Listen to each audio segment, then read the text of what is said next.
Assalamualaikum warahmatullahi wabarakatuh. Salam sejahtera untuk kita semua.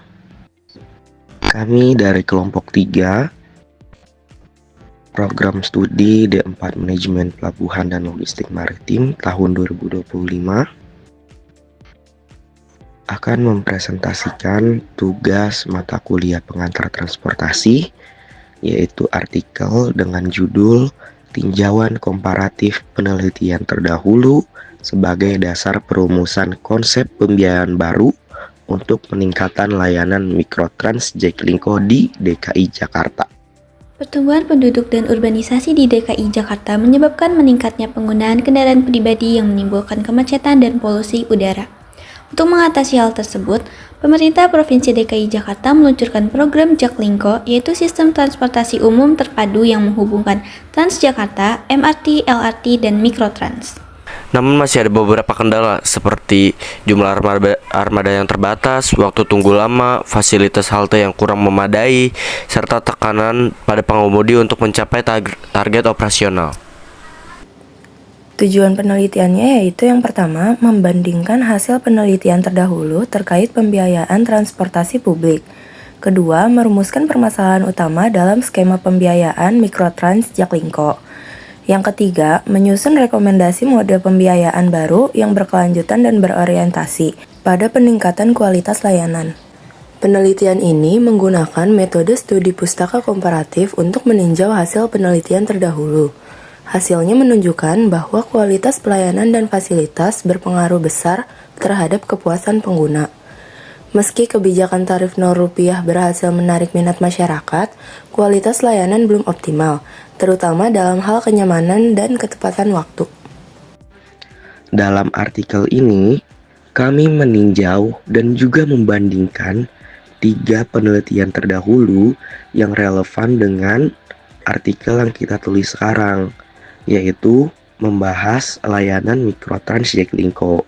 Berikut hasil perbandingannya secara ringkas.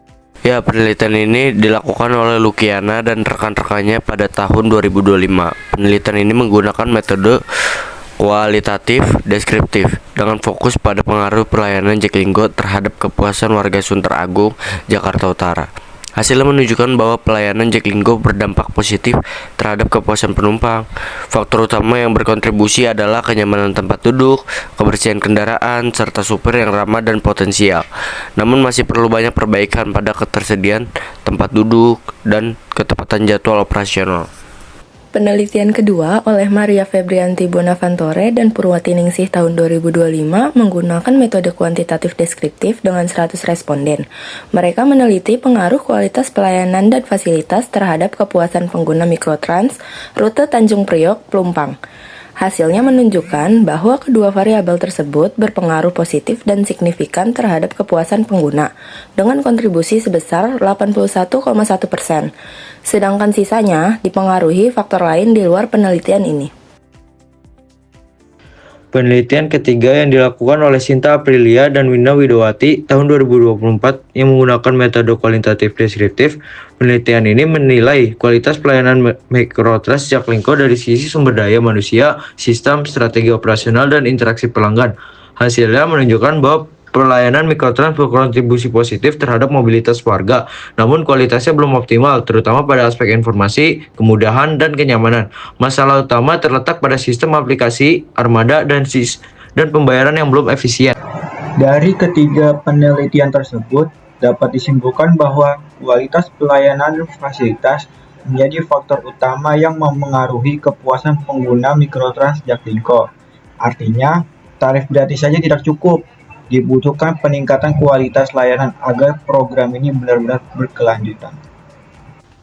Kesimpulannya, peningkatan jumlah pengguna belum diimbangi dengan kualitas layanan yang baik. Untuk itu, kami mengusulkan penerapan tarif sebesar 1.000 pada layanan Mikrotrans Jaklingko. Tarif ringan ini dapat digunakan untuk perawatan armada, pelatihan pengemudi, serta peningkatan fasilitas. Dengan pengelolaan tarif yang transparan dan akuntabel, Jaklingko berpotensi menjadi sistem transportasi publik yang berkelanjutan, efisien, dan ramah masyarakat. Keberhasilan program ini tidak hanya diukur dari tarif gratis, tapi dari kualitas dan kepercayaan publik terhadap layanan transportasi umum.